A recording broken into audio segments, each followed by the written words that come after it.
Hello and welcome to all the men and women of the West. 1 second, I'll just adjust it so that's better for everyone.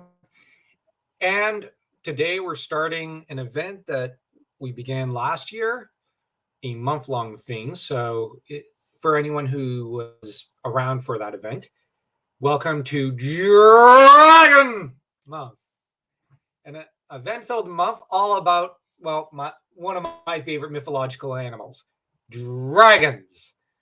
Now, if you're wondering about why I did the whole exaggerated dragon thing, started with our Memory, Sorrow, and Thorn videos, where I was commenting on Rachel, the Dragon of High Holt. But naturally, those videos are no longer up because they're too big. The quality was terrible. And so I ended up taking them down. But I do have plans to maybe re-upload some of our stuff over on Storyfire. Now, I'm just going to plug our Storyfire channel. I'll probably end up pinning it in the comment section down below. And it's already in the community tab. And the reason I'm plugging it is just that here on YouTube, we are kind of enslaved to the algorithm. And so there's a limit to how many, generally there's a limit to how many fantasy stories we can examine for the moment. We're kind of pushing our luck as it is, given that we're doing a lot of GOT, Zelda, Warcraft, Tolkien, Howard, and other content like that. And I understand people who want a more focused channel, but we're people with very divergent, like we love all fantasy stories. And so Storyfire lets us examine as many as we want without the algorithm problem. Actually, the algorithm kind of favors us over there, so we tend to do pretty well. So I'm hoping to put the Dragon Bone Chair, we're going to re-record some content at some point and put it up there. It won't be back here on YouTube because, honestly, we already shoot ourselves in the foot enough as it is here on YouTube. So any content we can't or don't think will fit in with our channel kind of themes or ideas here, we put over on Storyfire. So if you want the other half of our content, you can go find it over there. So that's enough plugging of Storyfire. Now for this stream. Now, looks like we've got Reflective Rambling already in. Slides on in. Yep. Good to see you. Yeah, she's always such a joy to see. I think one of the subs we get along well with the most. Although I will come out and call it out. Her and I have disagreed in messages a few times over various characters in Dragonlance, as well as over Game of Thrones and Tolkien. But this is where she's always such a joy because, well, you're able to have civil discussions with someone like Reflective Rambling. Originally, I was going to show the text, but as this was a kind of last-minute stream, and we're still prepping the first few videos for Dragon Month, I figure we're going to just discuss, and I'll just read from our notes themselves, the few I took and I put on computer because, well, it was easier to type it and than it was to just note it down as I was busy noting notes for Prydain while reading that. Now, I'm going to go over each of the Dragon High Lords, and that will kind of connect this stream with Dragon Month. And then we're going to get into the recent controversy in our comment section regarding Dragonlance, mostly Dragons of Spring Dawning. So let's start with the fun stuff. And here we go. The first dragon, commander of a dragon army to speak of, or a dragon high lord, we're going to examine is Lucian of Takar. Now, be warned real quick, we are going to be making separate videos about each of these dragon high lords because I want to examine each of them because each of them are a very interesting character and there's a lot to discuss about them. And I'm thinking of making videos about them and their mounts. So this stream, we won't be discussing too much their mounts, but we're going to discuss the mounts alongside them in individual videos throughout March, at least until March 23rd, which is when we're going to pretty much end our Dragon Month event for the channel. So here we go. Lucian of Takar is the Dragon High Lord of the Black Dragon Armies. Now, the Black Dragon Armies, Black Dragons are often very important to Takhisis. Black, blue, and red are generally our favorites, I've noticed.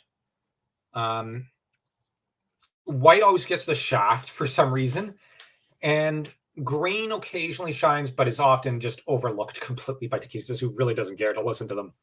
Black dragons are often voices of reason and experience and wisdom, if in a dark way.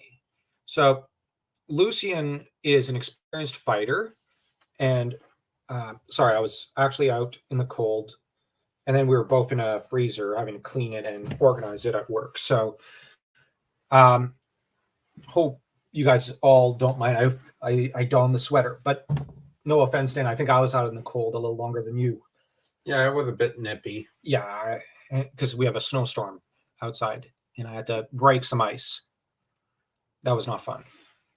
Sometimes it is. Today it wasn't, because I could barely see 5 feet in front of me. Anyways, now Lucian kind of has a bit of a, like, how he came to the Dragon Army is really interesting.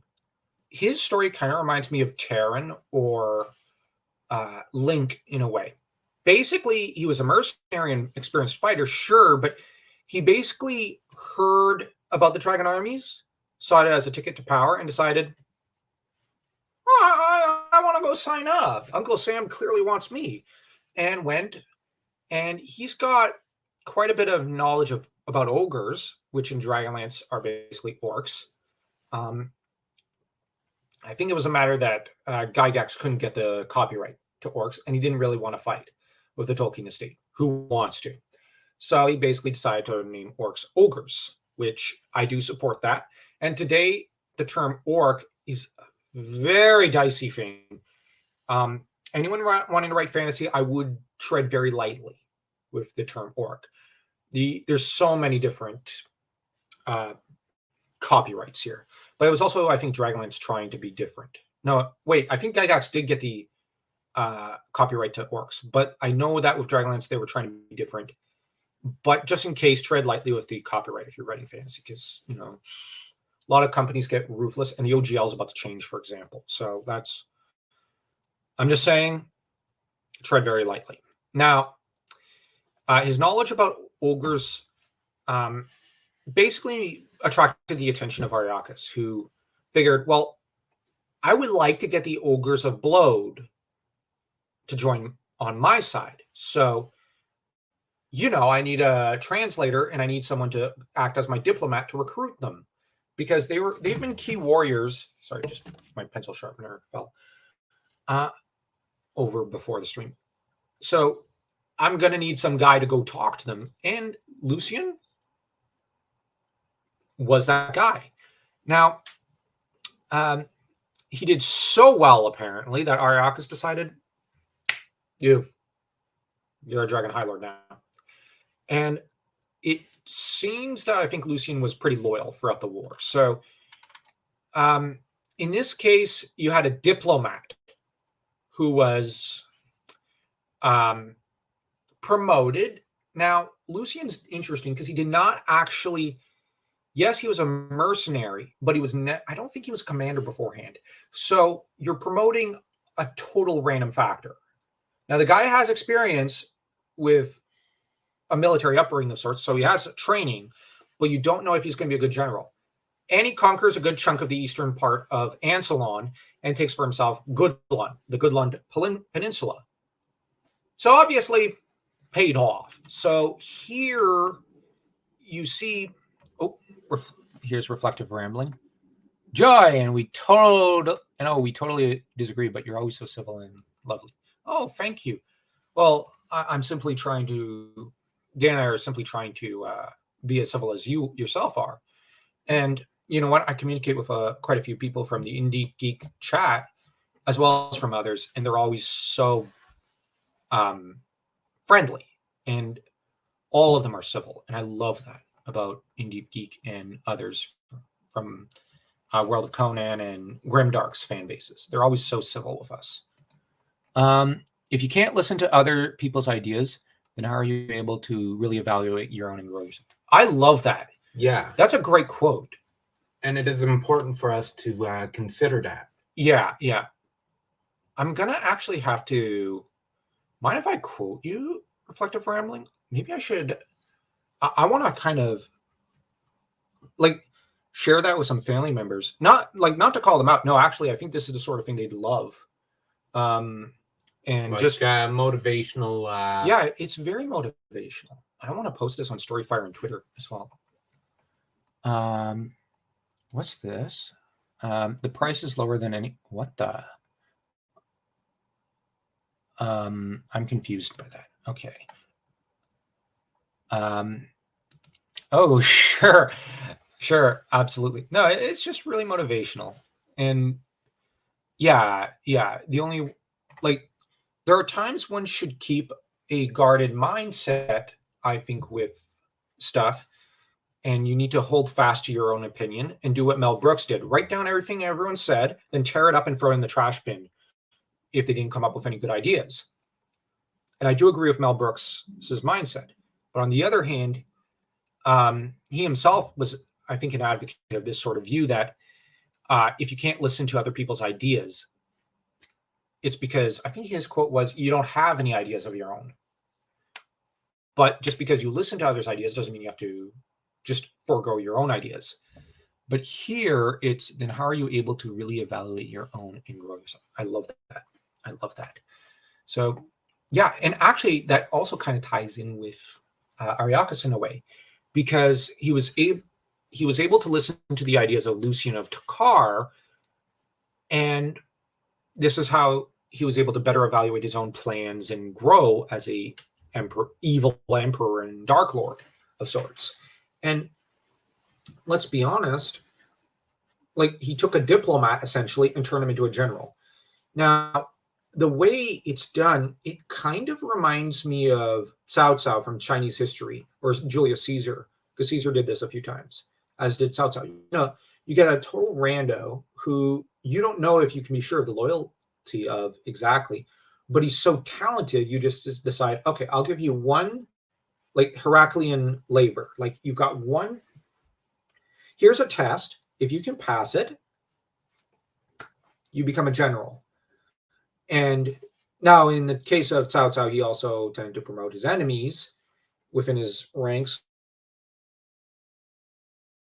based on how, for example, one of his chief officers. Other times it really didn't. Liu Bei tended to betray him a lot. So you had, you know, like with Cao Cao, you had a different mixed results. Julius Caesar, for the most part, ended up with it paid off, except until it didn't in 44 BC when, the Ides of Mars. Now, that said, with Ariakas, I would argue that with Lucian of Takar, when he promoted him to Black Dragon High Lord, it did pay off. Like, the dude did a great job as leader. Hey, Epic Kingdom. Oh, hey, Epic Kingdom. Always a pleasure to see you. We were just discussing Dragonlance. I don't know if you're familiar with the fantasy universe. It's probably my favorite fantasy universe. Now, just to make a distinction, I consider Howard and Tolkien more mythology than fantasy. They're operating in a different literary tradition. They're operating more like a modern medieval set of mythology and fairy stories in literature and heroic sagas. Like Howard's harkening back to Norse and medieval sagas like the Arthurian myths. Tolkien is harkening more back to a mixture of Greek, Norse, and kind of Anglo-Saxon mythology. That's kind of the realm they're operating in. Whereas fantasy itself, I would argue, was born more from Lewis and even Lloyd Alexander's works and efforts to an extent. And that's fine. I'm not familiar with it. Oh, okay. Well, hopefully we end up entertaining you enough that maybe you decide to pick up a book or so. Yeah, Epic Kingdoms. Oh, by the way, Epic Kingdom has a great Tolkien channel, by the way, guys and gals. Great channel. I highly recommend it. I always have fun watching some of his videos. He's a massive book collector, a bit like the Michael K. Vaughan of Tolkien, except I don't think Epic Kingdom is in a stately Vaughan manner, but rather a stately Epic Kingdom. See what I did there? But anyways, hey, we need more people to start playing D&D here, making a story that will get people hooked on the style and that we can market. Oh, that would be lovely. Yes. Sounds interesting. Except then it exploded into totally its own thing. Oh, yeah. That's Dragonlance. Now, as to the Dragon High Lords, now Lucian, the Black Dragon High Lord, now there's a bunch of them under Emperor Ariakas, who's the kind of the Dark Lord of the Dragonlance Chronicles trilogy.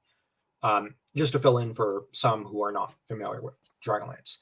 And Ariakas is an incredible villain. He doesn't exactly go down in a dignified way, but he's a very interesting character. He's very fascinating. And he has one of the most interesting villain arcs, I would argue.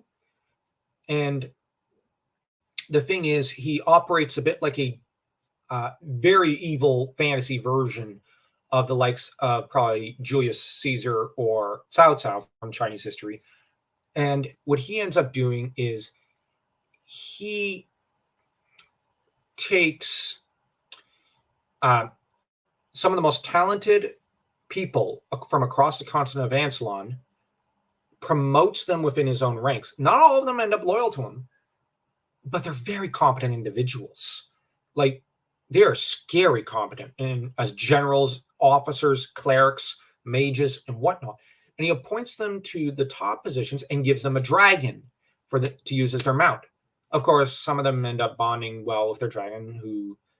Now, dragons and Dragonlance are not mindless tanks, like in Game of Thrones, for example. I'm not saying that to badmouth Game of Thrones. It works well within that setting. But the dragons of Dragonlance are in some ways more similar to Tolkien's dragons. That is to say that they're sentient. Some are evil, some are good. I argue that there should be some neutral ones, but the reality is that the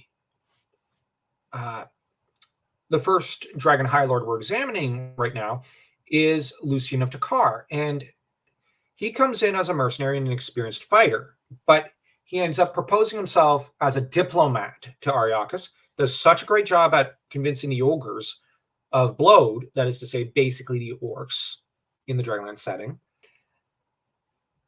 And then he's appointed to a top position and gets a dragon. But here's the thing. He doesn't just do a pretty good job as a general. He does a fantastic job and conquers a good chunk of the eastern part of Ancelon, which is a pretty large continent, probably, I would argue, about the size of Beleriand, probably. And conquering the entire east of it is just like, wow, or a good chunk of it. And he ends up governing from Goodlund. Now, that said, he's a character I really liked reading up about. And I'm very impressed by, and I want to actually find all the books I can and short stories I can on this character because I really like him. It's interesting to see someone do like what Alexander's secretary, I think, did, which was to say he started off as a diplomat and became one of the most successful generals. I like that kind of transition, especially amongst villainous characters, as it builds up the villains so that they're a better force against the heroes. It's why I like the Silmarillion. We get to see Morgoth built up, and we get to see all these different generations of heroes try to take them down and fail. But ultimately, they do succeed through Earendil. Now, that said, as for the White Dragon armies, they end up under Fealthas. Now, Fealthas is an elf, but he falls to darkness. Now, he's interesting because Now, the elves in Dragonlance fall into one of two categories, that is to say, Qualinesti and Sylvanesti elves. Sylvanesti are more isolationist, whereas Qualinesti elves are better. I mean, they're more open to the outside world and they're just less toxic culturally by their very nature. Except for Solostran and Portheus, who are their leaders in the War of the Lance and are just the worst leaders in all of Dragonlance history because they're just morons. That said, Phaelthos ended up, I hope I'm pronouncing that right, he ends up maintaining a tight grip over the southern reaches of Anslon, or a chunk of the southern reaches. Now, he ends up he's one of the first to start breaking off on his own because he gets his mitts on a dragon orb. Now, there's only a few of these, and the thing about the dragon orbs are that they're very, very powerful, and they can allow you to twist and bend the nature of dragons, but they also allow you to, in some ways, alter reality. The abilities and power of the dragon orb depends on the wielder to a limited extent, in that if you can't master it, it'll master you and destroy you, and probably end up twisting nature and destroying everything in the local area. And almost acting like how I think people sometimes imagine Cthulhu acting in a lot of the Lovecraftian mythos, except I think these orbs are doing that. It's a really fascinating and awesome part of the mythology of Dragonlance. And the trouble is, Phaelthos gets his mitts on one, and he's very fond of it. But he's told, you can't seem to master it. So, now it's Kitiara who informs him of this. So, well, not in so many words, like I'm paraphrasing here. I'm not quoting directly, but it's basically, if you can't figure out how to master it and perfect it, let it fall into the enemy hands. They'll bring it back to Solamnia. And since Solamnic Knights don't know how to manage magic, and they hate magic by their very nature, but they're going to screw it up, it's going to destroy Solamnia. So basically, we're going to send this nuclear bomb over to Solamnia, and they're going to muck around with it, and it'll destroy them. Phaelthos doesn't like this. Now, he only joined the Dragon Armies because he hates Sylvanesti, and he had the arrangement that they would destroy Sylvanesti. But the trouble is, he ends up refusing to get rid of his toy. So ultimately, he's abandoned by Ariakas and his men because he's a traitor. That being said, we get into the first of Laurana Kanan's accomplishments. And this was lorded over in the comment section at one point, and this was used as part of an argument for how she is the hero of the Lance when she isn't. But I will say it is a major accomplishment to kill an Archmage, and an Elvish one at that, and one as powerful as Phaelthos. It is Laurana who takes him down. So I will not take away from that. It is a major accomplishment. And this is a major moment in the war, but it's not a turning point. It's a major moment in that the heroes get their hands on Phaelthos' dragon orb. So that now you have Tanis' group off pretty much more to the east with a dragon orb traveling, and you have Raceland Magier, the greatest magical force ever, basically slowly learning and mastering the dragon orb. And off to the west, you have Laurana's group with a dragon orb. Now, because the Whitestone Council start infighting over the dragon orb, because you have Portheos and Solostran, of course they're going to infight. They're idiots. Yeah. Tass ends up destroying that dragon orb. And later there's a new one discovered in the High Claris Tower, I believe. And this just ends up being, the dragon orb ends up being almost it's just a disaster for that group. Not Laurana or Gilthanas or anyone in that group's fault. I won't even blame Lord Gunther to an extent. I blame entirely Portheos and Solostran, who wanted to just use it, possibly even against the humans, which Like, the thing is, those two are so paranoid and so, I'm going to even argue, evil. They don't. One has to bear in mind they're as paranoid as probably Commodus eventually was, or Michael Corleone from the Godfather movies, where it's, oh, everyone's my enemy, even my family. What the heck are you doing? Even my loyal followers are my enemies. It's just such a disaster. Oh, real quick, just popping in. Love Tolkien, love books. Yeah, okay. Thank you, Reflective Rambling, for sharing Epic Kingdoms link. I forgot to comment on that. Thank you. I was looking at our notes. Thanks. Hey, good for her for helping you. Porphyos. But that's another rant. Yeah, I hate Porthios. Oh my gosh. Distraction more than anything. Oh, greed. Yeah. But that Dragon Orb and that party has their own story. So, like, we could be here for hours, and I'm not gonna. That's a live stream for another time. That entire group's adventures. I love it. I love Sturm's group. That is to say, Laurana's group. Basically the same group. But anyways. The next Dragon High Lord in my notes is Salah Khan of the Green Dragon armies. Now, he comes from Kerr, and he ends up arriving and offering his services to Ariakas and offers to convince the Kurish people to fall into line, and this he accomplishes. But he ends up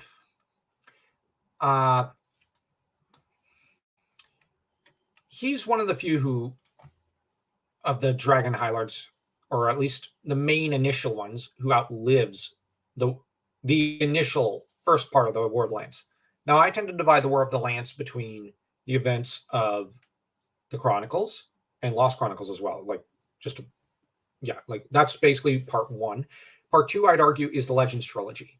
You got to bear in mind the Blue Lady War, or whatever, that they termed the war between Kitiara and Palanthas, should just be dubbed part two of the War of the Lance. It's basically the same conflict, just with a brief momentary pause and lull in the violence as Kitiara, as the Dragon armies are on the back foot and have to reorganize because Kitiara helped assassinate Ariakas.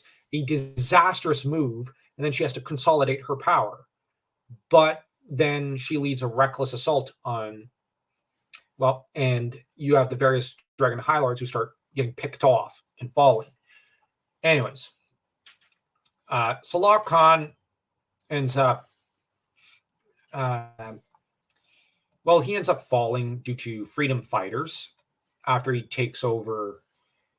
He maintains a degree of control over Kerr and northern Sylvanesti for a little bit. But then, like I said, if a resistance movement grows and he's overwhelmed.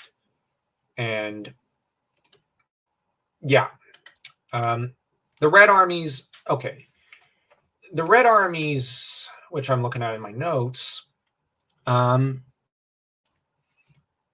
gasp, we found something we agree on. What's that? Porthios? Probably. Yeah, Porthios is a disaster. Okay. Oh, that's a laughy in the face. But Rugo, how do you pronounce it? Rugo Harris. Almost sounds Greek. I like that.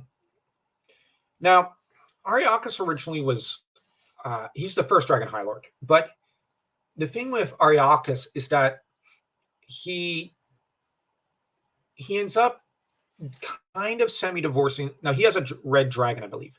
And he ends up kind of divorcing the Red Dragon army from his own direct unit in order to make it easier for them to basically use them out in the field. Because, you don't want your elite unit to just be stuck guarding the Emperor. And besides, he's got a lord over all the dragon armies of Kryn. So if he's of the same rank as them, somebody's going to come along and say, well, we're the same rank. I got to rebel. Down with you. So he ends up elevating himself to the rank of Emperor of Ansalon and promotes Ruger Harris over to the position of Dragon High Lord of the Red Dragon armies. And That said, Rugo Harris primarily comes into force after the initial part of the war. And he basically spends most of his time reestablishing his base along the northern coast of Estwild and tries to find a way to bring Takhisis back into the world. He does, however, end up assassinated. And, well, actually, there are adventurers who come along and just slay him. So he's brought down after the initial part of the war. But the thing is, the Red Dragon Army was an important part. Oh, and Sturmside being best of that story. Oh, let me think about that. I meant to say that they have a lot of great adventures. I hadn't thought about it. Well, I'll say the adventure in Sylvanesti is great, but then Tanis's group doesn't really do anything except for Raceland. He does stuff in that group, but that group basically just travels around gathering money while Tika. Yeah. Anyways, they just travel around doing nothing until they reach a port, and then they try to gain a ship to make their way over to Palanthas.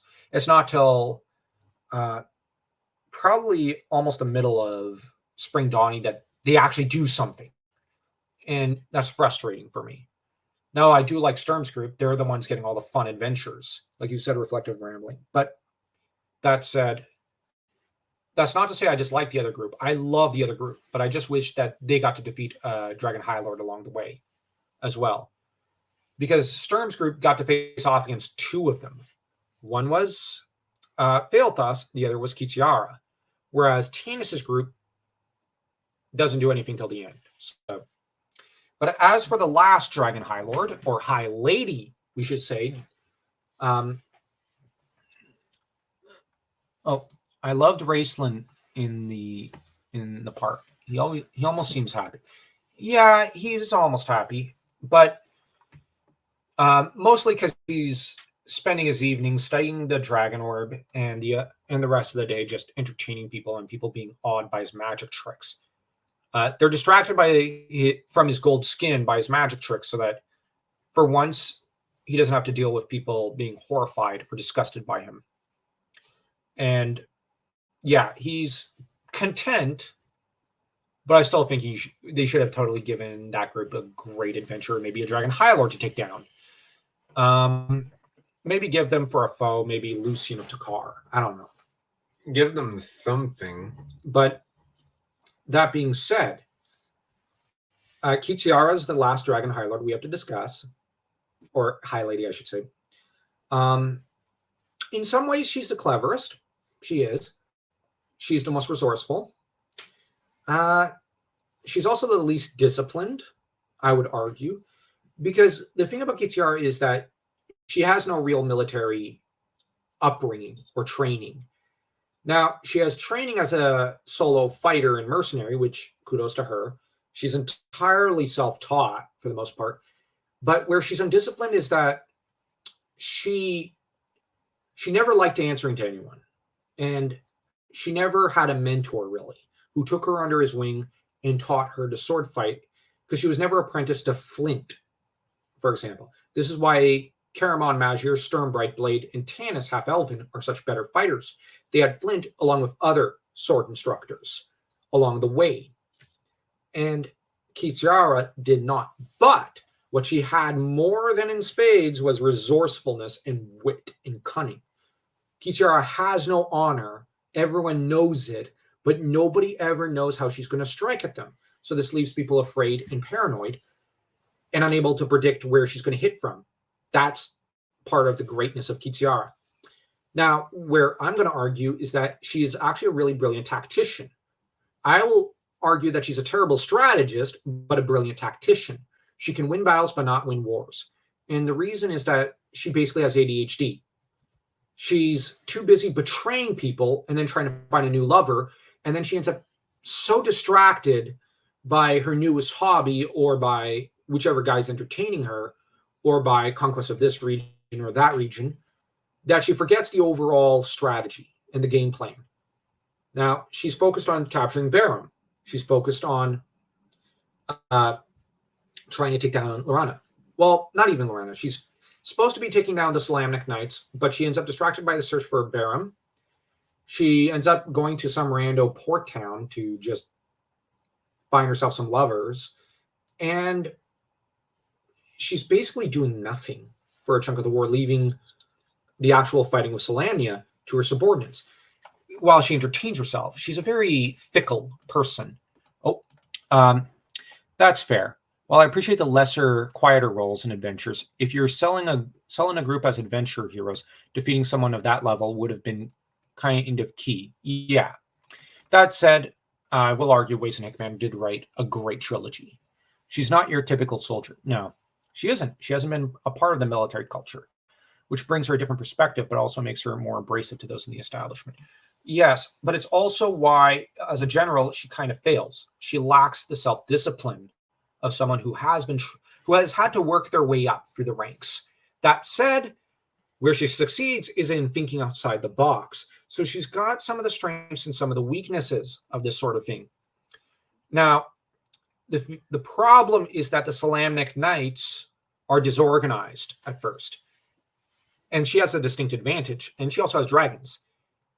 But the problem is that she squanders her advantages because she's too busy just having fun. She reminds me of Marcus Antonius from Roman history. Now, Antonius kind of was bumped up to a high rank because of his status. He did show some talent and was oftentimes thinking outside the box. He was a great general. But then he started to dilute his brains because he took too many drugs, took too much booze, and took too much fun time with the ladies. Kitiara kind of does that. And so she just doesn't focus on the war when, she has the advantage. It's kind of a good thing that she didn't get into books like Raceland did. Yeah. Women in this That would have series, been scary. Women in this series getting distracted by men. Never. Yeah, that's good. I would argue that weirdly, I'm going to praise Goldmoon. I don't think Goldmoon ended up in that position. Yeah, Riverwind, I think, was more distracted than Goldmoon. Riverwind, it seems like he was almost trying to distract her, sort of, but Goldmoon never lost sight of the fact that she's the true cleric. She has to complete the quest of the Blue Crystal Staff, then the Disc of Mishakal. She never lost sight of her mission. So, as much as we criticized her and the Queshu, we have to give credit where credit is due. Yeah. She learned about duty, and she learned that if she has a responsibility, that comes first. I'm also going to praise Alhana. Alhana, I don't think was completely distracted by dudes, but Laurana, Kitiara, and Tika are not focused at all on their job. And Kitiara is the worst offender in that regard because she's got the central heartlands of Ansalon at her mercy. But, it's not fun. Like, I agree. It's what makes her both stronger than some and weaker in the big picture. Exactly. Now, she does have a good military advisor in Lord Soth. Now, we know what victories are Kitiara's, which is to say a lot of them. But Lord Soth has no desire to push her into focusing on her duties because he's just in it for the fun. Like, he's a Death Knight, for heaven's sake. He doesn't care who wins. He just wants to observe. There's a part of Kitiara that's a lot like ancient Greece, where, yes, she has a lot of talents, but working in a cohesive force like the Romans came a little... Well, yeah, but the Macedonians were good at it. Yeah. Like, they're the exceptions, is what you mean. Like, the Macedonians could work as a cohesive unit, but the main Greeks... Oh, you're referring to the Peloponnesian conflicts and with Persia. Exactly. Oh, yeah. They sometimes had problems there, yeah. Because as an individual, she's very talented. But... Yeah. Oh, yeah. Goldman was absolutely more on task, yeah, even when it came to her people. Oh, yeah. Let's give her that much. I love Goldman. And Alhana is glorious. Always loved her. Yeah, same. Kitiara might not be the worst, in my opinion, but her distraction is the most disastrous to her mission. And the character they're trying to sell her on as. Well, okay, I'm actually going to argue that I think Weiss and Hickman purposely showed her as basically being ADHD and not being able to focus. I think they were doing it on purpose to show, like, she's Marcus Antonius, except chick version. I think they were doing it on purpose in order to give a villain a good foible through which the heroes can actually take her down. In some ways, she reminds me of Scar from Lion King. Not kid hating. I love both these ladies. It's possible. Yeah, I love Kitiara as a character. Yeah, and just because a villain has a flaw and we criticize her, that means that that might mean that she's actually a really good character. Yeah, Kitiara is meant to have these flaws. Yeah, and to have these Achilles heels, like her. Well, yeah, and she also has that monstrous temper of hers. But then again, I'm actually going to say that Caramon and Raceland kind of have that monstrous temper as well. It's something almost genetic. I would argue they got it from their mother's side, not from their father's side, because Gaelon was pretty easygoing.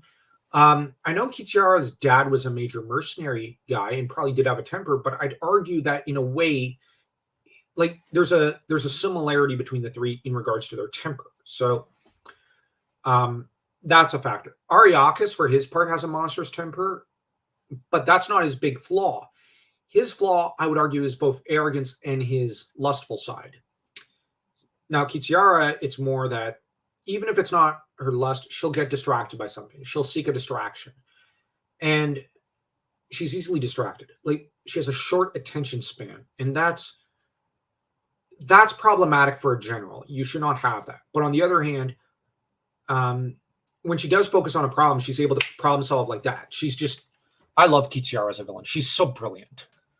For me, the back four should have been more on her fiery personality and on Raced. I wanted to believe she actually did care about Raced, but kind of did a bit shoulder brush to Caramon.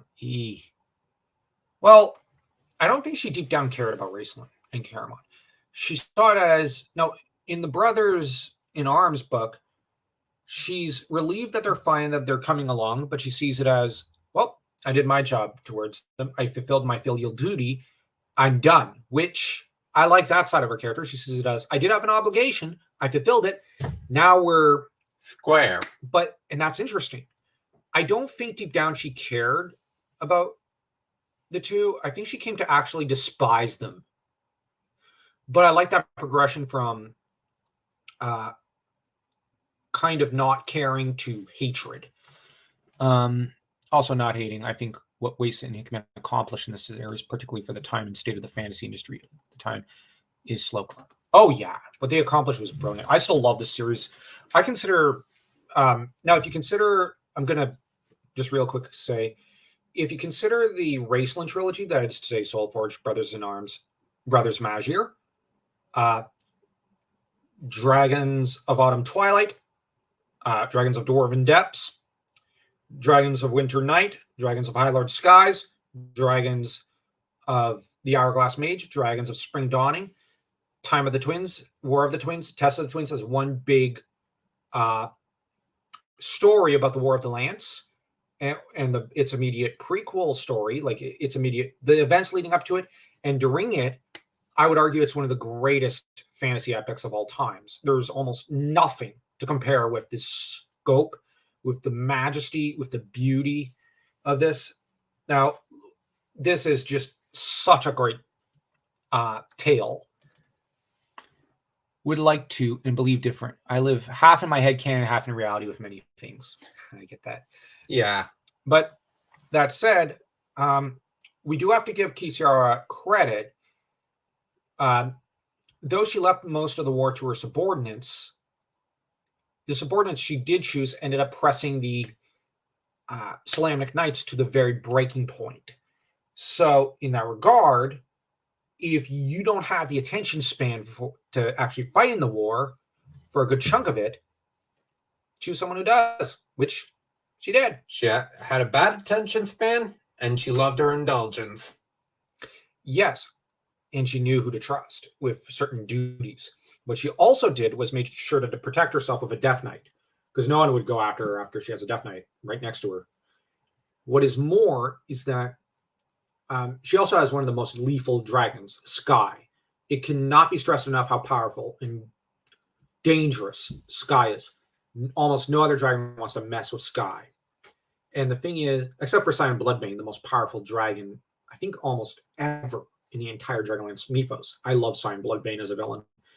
That said, Kitiara does not immediately, when it comes time for the High Claris Tower battle, unleash her dragons because they're a trump card. This is where she is smart to an extent.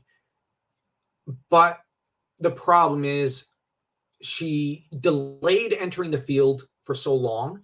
It gave the armies under the command of Darren Crownguard and the Squire, Sturm Brightblade, at least I think he's still a Squire at that point. He might be a Knight of the Crown. I'm pretty sure he's Knight of the Crown. So I'll correct myself there. Yeah, he was a Knight of the Crown. But anyways, it gave their forces time enough to track down a dragon orb and begin to wield it. Now, the person to wield it would turn out to be Tas Saloth Burfoot, a Kender. Now, he basically uses the D&D skill, use magical device, and succeeds on his role really well. And this leads to the death of at least, well, it leads to Kitiara having to retreat, which strategically, that's the only decision you can make because you can't fight this kind of firepower, especially when your dragon is vulnerable, your army is routed, and you don't have the means of, fighting it. Now I'm just going to pull out my notes. Now we're getting to the latter part of the stream, which involves, because there was a battle in the comment section with two people who didn't seem to like each other. And drama. Yeah. But they did both raise some good points, and we ended up looking through and finding some mistakes both of them kind of made. So as the arbiter of all things reason, we're going to go through some of the quotes in Dragons of Spring Dawning. And we're going to go over some of the details using some of the quotes. Yes, we're quote mining, but we're these two individuals ended up quote mining against each other. And we're kind of going to set the account square and see where we fall. Now, Laurana, after the Battle of the High Claris Tower, is kind of not really herself, according to Tas and Flint. Really, she's shocked over what happened because Sturm passed. And Kitiara ended up saying, well, we're both women in love with Tanis. And which leads Laurana to feel some sort of weird kinship with Kitiara because, I'm going to be honest. When I've met other guys who were into my girl, I had no desire for kinship with them. I've reacted with, I don't really want to talk to you. Not out of hostility or hatred, but more out of, this is uncomfortable. I would rather not have a relationship with you because, there's a conflict of interest. Yeah. But here, there's a weird kinship. But play nice, dearies. You can have different perspectives and get along. Just look at me and host. So many teeth grind. She's insane moments with my gushing and growl. Yeah, exactly. Now, here there's I'll stick that there for a bit because it's a good point. It is important to note. Actually, I'm gonna also, I like the other one. I'm gonna go up. Where's that moving quote?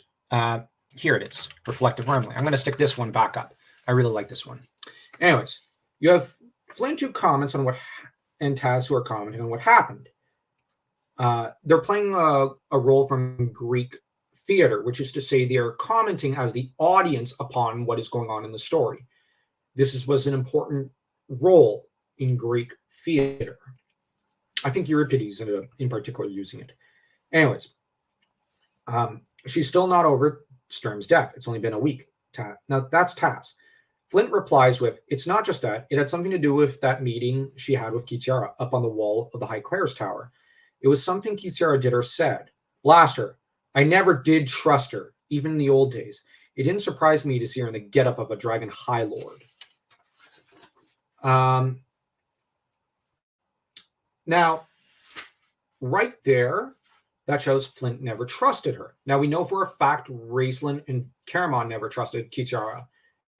But Raistlin and Caramon in Autumn Twilight and in Soulforge are very careful with how they talk about Kit with Tanis, aware that Tanis will always choose Kit over them early on, and they feel that they're treading on thin ice. And because he's a guy in love, and he doesn't want to hear about these things called negative opinions about the girl he loves, especially from her brothers who know her better than him. But the thing is, it's implied in Dragons of Spring Dawning that Tanis knew she wasn't always faithful, but he still loved her, darn it. And this, now Kitiara, we know in Soulforge, was not faithful at all to Tanis. And Raistlin was always, he knew about this, but kept it secret. And I think he confided in Caramon. Sturm suspected. And so everybody kind of knew, but they didn't want to talk about it.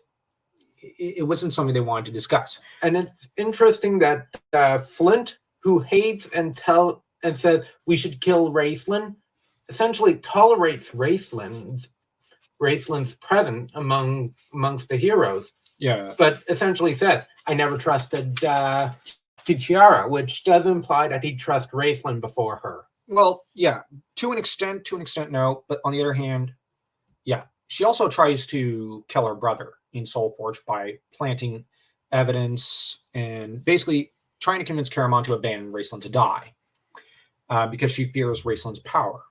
And let me see. We have from page 96, actually 94 and forward. Now, these are where we see that the narration breaks and we see the frame narrative coming out where Osnus is reporting upon a conversation he's having. But he states that at the end of this paragraph, now he's commenting on the Gilthanas-Silvara love relationship. It may be that their love will fall beneath the darkness that spreads its foul wings over Kryn, which implies that he doesn't know the future. He's not entirely omniscient. Now, he does have the means through a device to observe what is happening in the present and in the past to an extent. But the future is fluid, not fixed. And what's more is that arguably, because of the return of Feast on Dantalus book, where Gillian recruits people to go through to travel around and gather evidence and whatnot, and witness great events, and report back to him to fill up the library in Palanthas. Because he relies on others, as well as the entirety of the Legends trilogy, it is stated that the books from the other timeline and part of the book is written by Caramon, and Osnus pretty much got Caramon to do this. It means that the frame narrative is that Osnus is relying sometimes on other people to fill in his gaps of knowledge. So in that regard, we have to bear in mind who might have told him what stories or what part of the stories. This does play a role and a factor. And we have to bear in mind, if Osnus is the narrator, we also have to bear in mind Margaret Weis's favorite writer, which is to say Charles Dickens. Now, Weiss does not really read fantasy. She reads Charles Dickens and Russian literature and whatnot. I've read the same books. And in those books, you never trust the narrator. They're always liars. So my point is just, she is someone who's very smart, Weiss, very smart. Trust me on that one. And she would not, Osnus is a trustworthy person, but what about the people around him? You know what I mean? Like, yes, most of his aesthetics might be trustworthy people, but the people they are relying for information and transmitting to, you basically have the telephone game. And this is where information might get skewed along the way. Now, he does have his device, but he can only observe one thing at a time through it. And the minute Gillian incarnates himself into Austinus, he takes on the shape and perceptions and attitudes of a human. Some of his divinity is kind of left behind him in a way. And in a way, to an extent. And the other factor here is that I'm relying on how Paladin is later in the Age of Mortals, when he is stripped of his godhood. I kind of think that the way Paladin explains it as Valthanus, the elf, it makes sense with maybe this is how it works whenever they incarnate, as there's a lot of similarities between Valthanus and Paladin when he's incarnate into Fizban. So in that regard, I think that in terms of the frame narrative, we should apply the same logic with Gillian and Austinus. That being said, one quote that was brought up was on page 103, where Laurana sat without moving for long moments, then pressing her lips firmly together, she picked up her pen and continued writing where she had left off when her brother entered. Now, this is in reference to page 100, when only a day had passed since the arrival of Gilthanas and the Silver Dragons, but already her plans for pressing the beleaguered enemy were taking shape. Within a few days more, she would lead flights of dragons with mounted riders, wielding the new dragon lances into battle. Okay. Now, so intent was Laurana. Okay, then she planned to push on south and east, driving the dragon armies before her. Finally, she would catch them between the hammer of her troops and the anvil of the Dargard Mountains that divided Salamnia from Estwild. If she could retake Kalaman and its harbor, she could cut the supply lines of the dragon army depended on for its survival on this part of the continent. Okay, that's a pretty good plan. Not going to deny it. Pretty good plan. Now, in terms of tactics, her main plan is basically whack a dragon with dragon lances, chucked at that army of dragons. This turns out to be her plan in chapter 9 of the first part, I think, of this book. Yeah, seems to be. So this is not a plan in terms of tactics. She doesn't, but you don't need a plan when you basically have gunpowder against guys on camels. Arguably, you can't lose. The enemy dragons will not engage with dragon lances, and if they do, they die instantly. And once the dragons are driven away, the land forces are vulnerable and can't fight against the dragons. That being said, now as a tactician, she doesn't need tactics because she has superior weapons. Let's give Laurana a lot of credit there. She knows this is my weapon. I use it. So kudos to her. I don't consider that. Now, you don't need tactics, but you do need strategy. So as far as her strategy goes, it's basically kind of what the Knights of Salamnia were arguing they needed to somehow accomplish before she showed up, along with Sturm, to an extent. But when they did show up, we do get privy to similar discussions. That being said, this plan where she would try to puncture a hole into the ranks of the enemy, retake Kalaman and its harbor, and cut the supply lines of the dragon armies is a good plan. Because you can't go the other way. You can't go north to Nightland. You really don't want to go to Nightland, where Lord Soth reigns supreme. But arguably, I'm not going to say this is a genius plan. This is just a good plan. But good plans deserve praise. They do. Now, what this shows is that Laurana does have the ability to focus, unlike Kitiara, on an ongoing military strategy. It shows that she also has an education on the matter. Yes. So because she was brought up in a warrior society, she was given a proper education. Oh, I know this great spell. Fireball. Wait, where's my hat? Yes, that's Fizban. That's Paladin trolling everyone. I love it. But this scene I actually have to say, does show Laurana as a decent general. And we have, okay, in some of my notes, I ended up just noting just the dragon lances and how they're being used. And this is a good thing. Also, oh, I mean, unless you're a vampirist, maybe you're a zombie elf. Pardon? Oh, yeah, the fireball thing. Yeah, I don't think it would work on them. Well, it might work on a vampire, actually, and a zombie. Let's see. I'm just checking out the notes. All right, page 1. Oh, no, that's about Gilthanas. Oh, wait. Yep. No, I just went his melodrama with Silvara. Oh, right. Now, this is a key point that neither of the people in the comment section who were being rude to each other ended up taking note of. And it's that Gilthanas informs Laurana that Tanis has betrayed the heroes and seemingly joined the enemy. Now, he had infiltrated past behind enemy ranks, and he ended up overhearing Kitiara beg Ariakis for a promotion for Tanis, and ended up hearing her brag that Tanis and her are lovers. That being said, this means that as far as Laurana knows, Tanis is now part of the enemy camp. She is now opposed to the man she loves. And this plays an important factor. Now we have to go to page 152. No, wait, hold on. Actually, let me check out a few pages before that.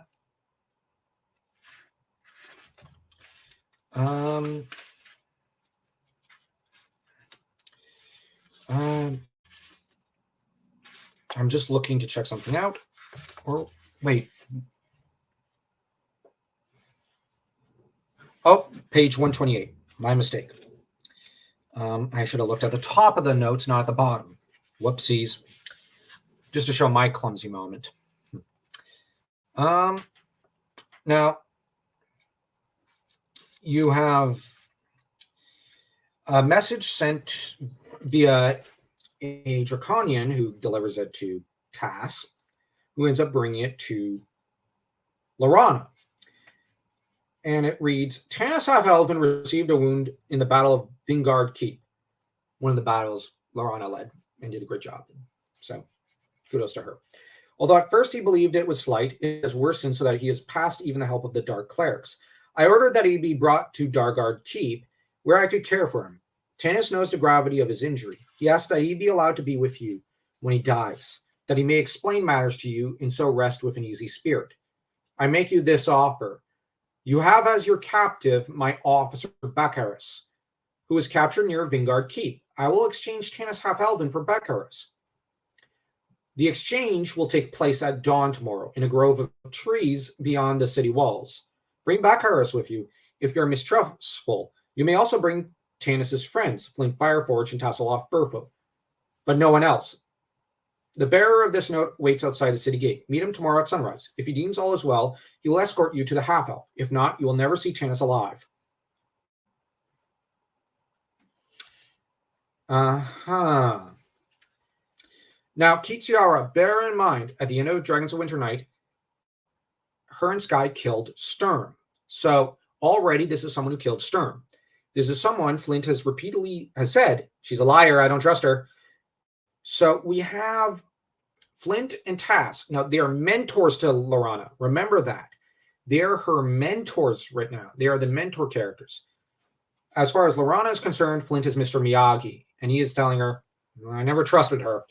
So we have Flint who never trusted her, and we have Tanis who's turned traitor, but is now possibly dying as far as she knows. But on the other hand, Gilthanas said, well, he turned traitor. And this is where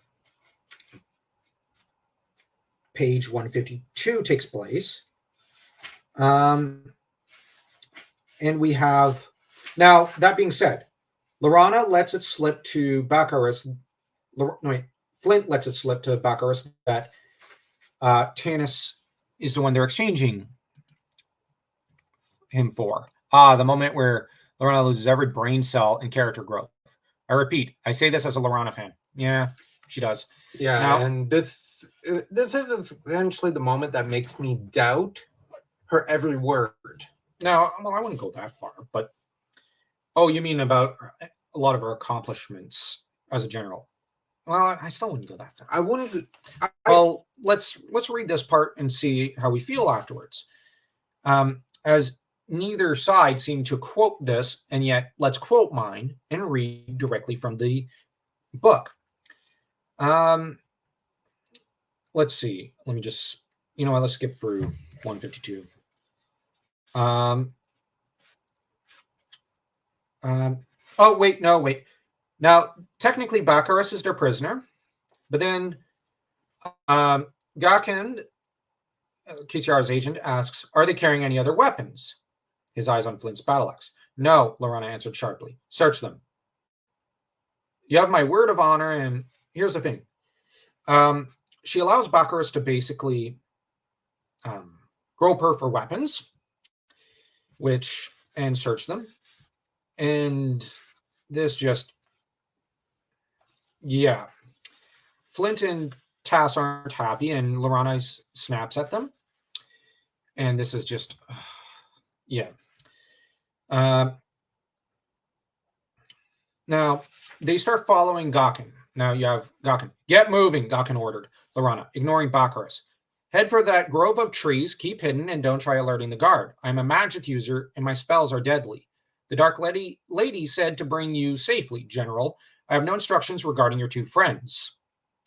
Here, now, here's the thing. Kitiara said, I'll answer for the safety of Flint and Tass. No, you know what? No, I'm not going to do that. So, yeah, this is the chance. This is when they should have just said, you know what? All bets are off. But they followed Gakin across the flat open ground outside the city gates to a large grove of trees, keeping in the shadows as much as possible. If this is an open negotiation, now one of the sides said, well, it's common for generals of both armies to meet in the middle, but this is not in the middle. This is hidden from Laurana's armies. So, and they're deliberately hiding from Laurana's own army. And now I will have to double back now that I think about it. There's a great part earlier in the book. But anyways, we'll continue with this part. Here are our mounts, he said. We're not going anywhere, Laurana said angrily, staring at the creatures in alarm. At first, Flint thought they were small dragons, but as he drew near, the dwarf caught his breath. Wyvern, he breathed. Now I'll skip the paragraph. Where's Tanis? Laurana demanded. He grew worse, Gakin answered. If you want to see him, you must come to Dargard Keep. No. Laurana drew back, only to feel Baccharis' hand close over her arm in a firm grip. Don't call for help, he said pleasantly, or one of your friends will die. Well, it seems we're taking a little trip to Dargard Keep. Tanis is a dear friend. I hate for him to miss seeing you. Baccharis turned to the Draconian. Gakin, go back to Kalaman. Let us know the reaction of the people when they discover their general missing. Gakin hesitated, his dark reptilian eyes regarding Baccharis warily. Kitiara had warned him something like this might occur. He guessed what Baccharis had in mind, his own private revenge. Gakin could stop Baccharis, that was no problem. But there was the chance that during the unpleasantness, one of the prisoners might escape and go for help. They are too near the city walls for comfort. And you have the Draconian. Certainly, Commander. Okay. Come on, General. Baccharis shoved Laurana toward the wyvern. Tell me one thing, she said through pale lips. Is it true? Is Tanis with Kitiara? The note said he was wounded at Vingard Keep. Dying! And here's the thing. Baccharis has been a prisoner for quite some time. He goes, how should I know?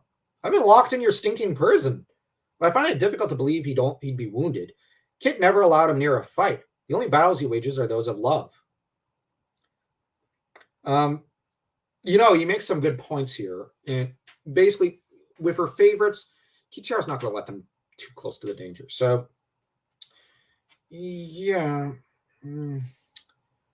Now, I'm only taking it at the character's words here. But you have Laurana, who later says, so it is a trap.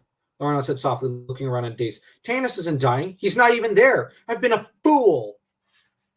Yep.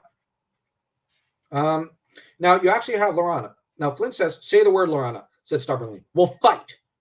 No, she said in a small voice like a child's. No, I won't risk your lives, not you and Tass. It was my folly. I will pay. Bacchus, take me. Let my friends go. Oh my gosh. Yeah, sorry if I go. Oh my gosh. It's just, she all but deliberately leads them into a trap. And now before that, we have page 130. I'm just coming back here.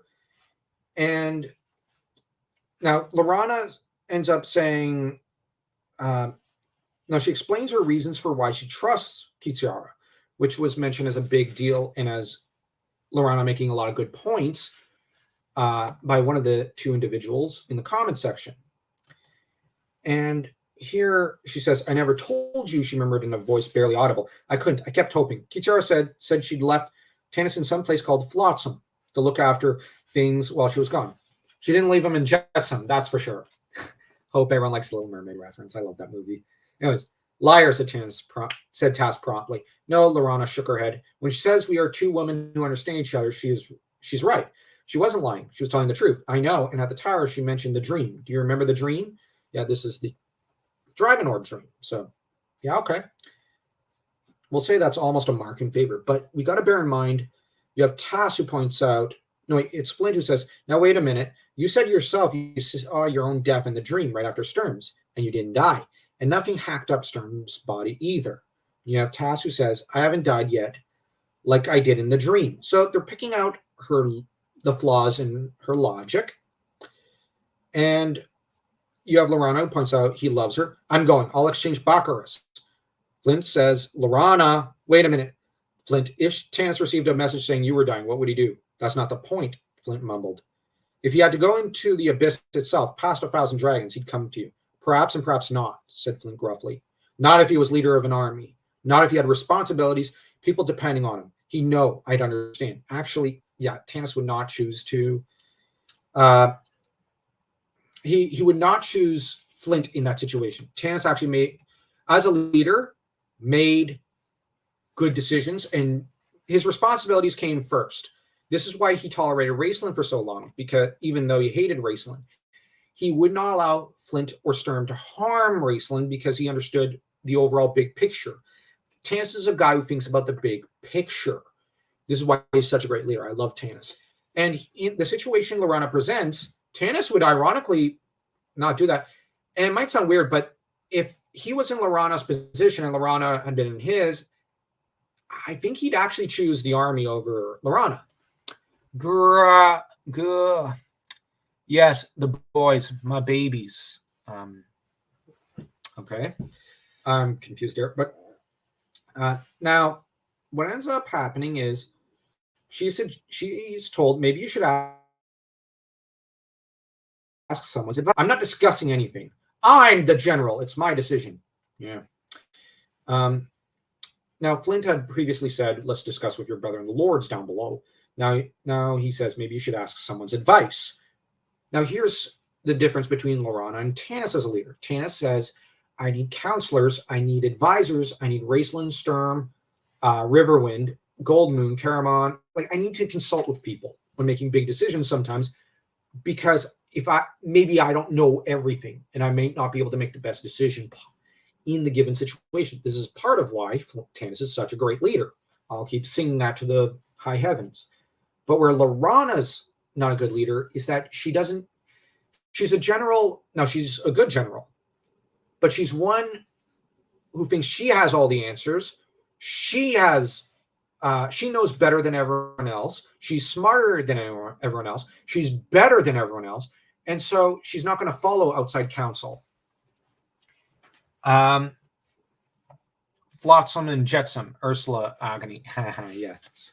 Now, Laurana, her flaw as a general is that she doesn't listen to advice. She doesn't like advice. She thinks with her heart.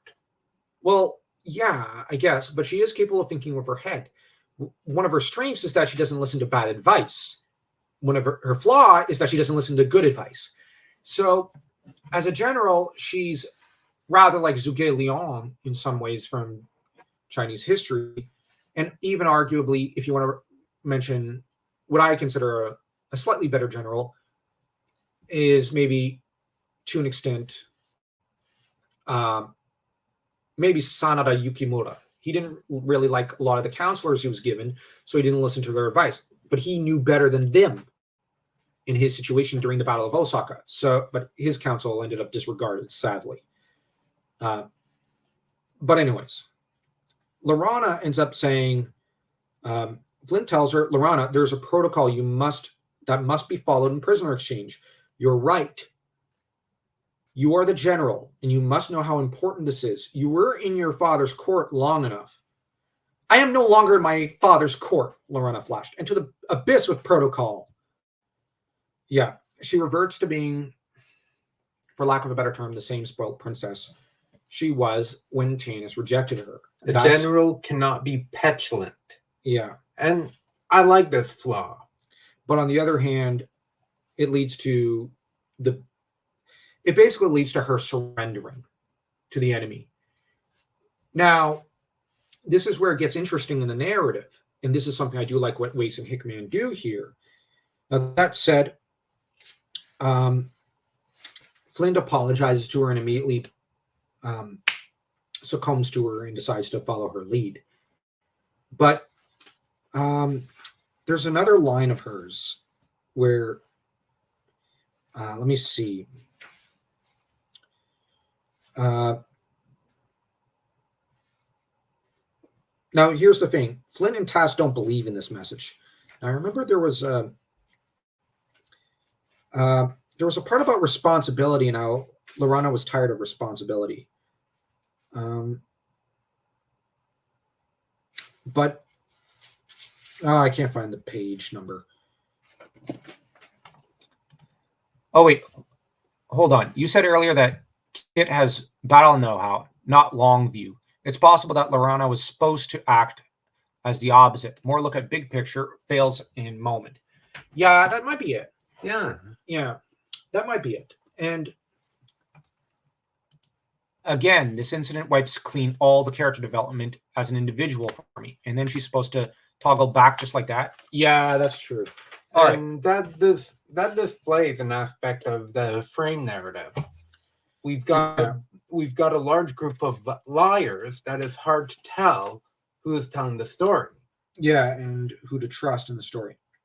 Now, all right, I've got the notes of Margaret Weiss and Tracy Hickman. Now, I have here the annotated edition of the Chronicles I got in a garage sale or book sale almost 10 years ago. So I've read this copy a few times, but generally I read my non ones because they're portable and I can bring them everywhere to work, to I used to be on the bus. This one I can't really lug around. So because it's so huge. I love it, but it's so huge. Now, you have Margaret Weiss's note here, and I always love Weiss and Hickman's notes. And having done an email interview with Weiss, it was such a pleasure. And she was very charming about the whole thing, if a little curt, but she was very pleasant and very smart. And the thing is, every word, now,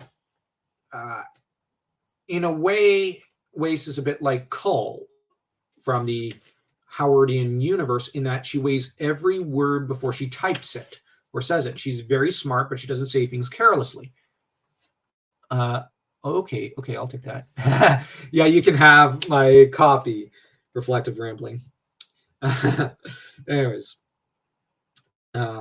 this scene precipitated the first disagreement between Tracy and I in reference to the Laurana drama. Here, her argument between her and Flint. And this is where Tracy and Weiss have a big disagreement while writing these books. The plot had been designed from the beginning to have Laurana give up her generalship to go chasing after Tanis. By this time we came to write this part, I did not believe that Laurana, as I knew her, would give up her generalship. In effect, leave her troops in a lurch to go save her fickle lover. Tracy, the romantic, maintained that love conquers all and that she would, because she had to do this in order for the plot to work. I gave in. but it was difficult writing the scene and providing her with a convincing motivation that didn't make her sound like a lovesick ninny. By the way, Tracy has since come to agree with me. Now you have Tracy Hickman. Yes, Laurana is acting as a lovesick ninny here. Indeed, I do agree with Margaret now. Now this is Tracy Hickman's words. As I look back, my initial understanding of the character and her motivations were centered around rather adolescent images rather than mature ones. In the book as it stands, Laurana's motivations are questionable and irrational. While I remain an incurable romantic, and hey, I like romantic stories. So, hey, I'm a big fan of Baron and Luthien. So, obviously, I'm probably a little bit of a romantic, although I do have a cynical side like Howard, I think. But anyways, I believe that Laurana's choice here makes her more of a victim than a leader, and women shouldn't be victims. Love may conquer a good many things, but abusive relationships are not among them. Yeah. Now, I'm going to try to flash forward to the part when Laurana is trapped. I didn't note it down. Let me see. Oh, wow. Let me just,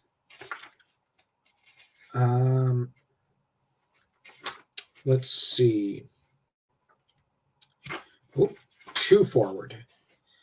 All right, let me just actually look it up in the main book because I don't crack this copy as open as much because, like I said, this one's more portable. So I was at page 154 in this thing.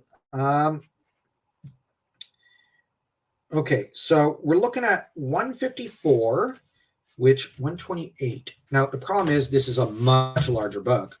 So I assumed it'd be like 30 pages ahead of the previous page I was at. So anyways, which was around 120 something. And no, wait, I think it was in the 1050s. Yeah, I don't know if I'll be able to find it, but the lovesick ninny part was certainly enlightening. So that's authorial intent. The intent was that Laurana was lovesick in an adolescent way for Tanis. And now I believe we were called stupid, or at least lacking in intelligence, by one of the two guys, I can't remember which one, for thinking Laurana was acting irrationally when, she said, I must trade myself over. Let's go into that little grove right alone with Baccharis, with no one to defend me and no weapons. That's the very height of irrationality. When she knows it's a trap, but she chooses to plunge on in anyways, that is a disaster. Let me try to find this part. I'm insistent that I can find it. Oh, here it is. All right.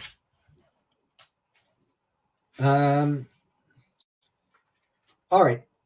Okay, so they mostly, there's an interesting lore note.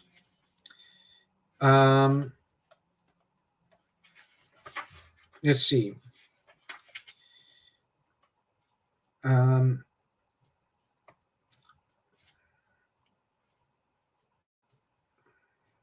Let's see. Tracy Hickman tries to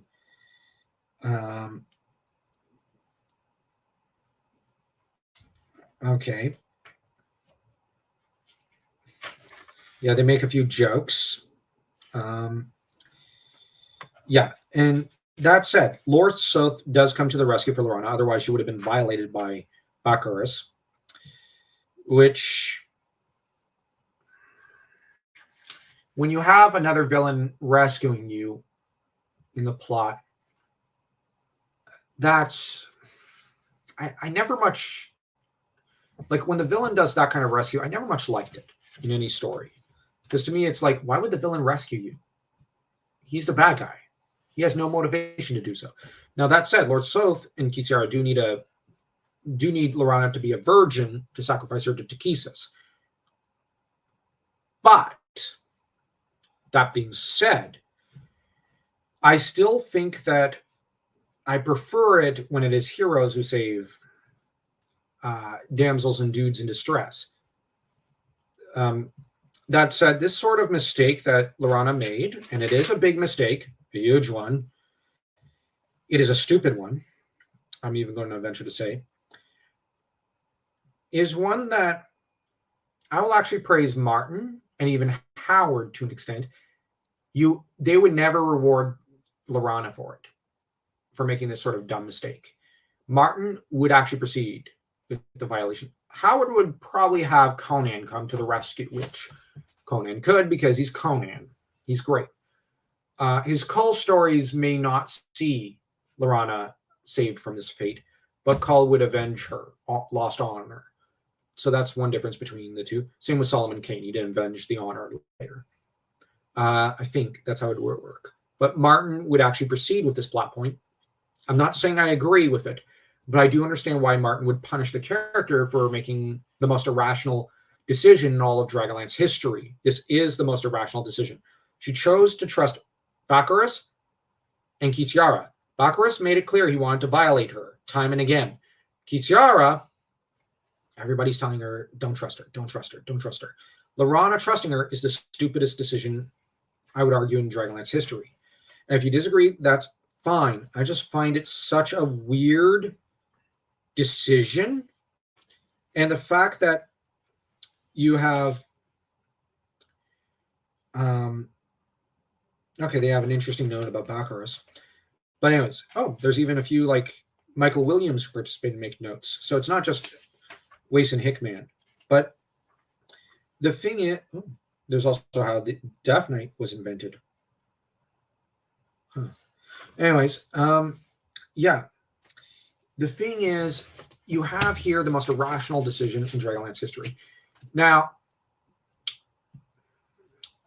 the thing one has to bear in mind is that while Laurana willingly surrenders, her armies don't. The fight continues.